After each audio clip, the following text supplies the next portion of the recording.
Tere! Teie ees on Trinity neljapäevane äriõiguse nõuanne.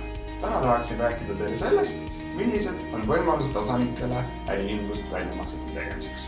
Ja võimalusi on 5. Esiteks kõige tavalisem ehk kasumi jaotamine.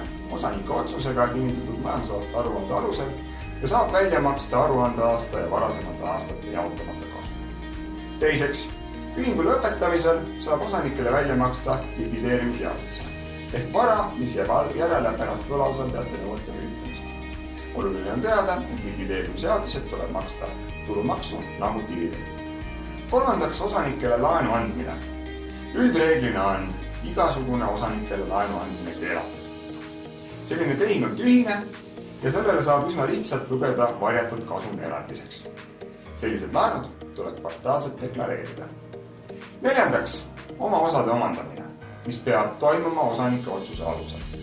Ühing saab omandada oma osanikelt kuni 30% osakapitalist ja oluline on teada, et sellisel juhul maksustatakse summa, mis ületab kõigi ühingu osade soetusmaksumust. Ja viiendaks, osakapitali vähendamine, mis on umbes 6 kuud kestev protsess, mille käigus vähendatakse osakapitali ja tehakse lõpuks sellele osanikule, kelle kapitali vähendatakse väljamakse.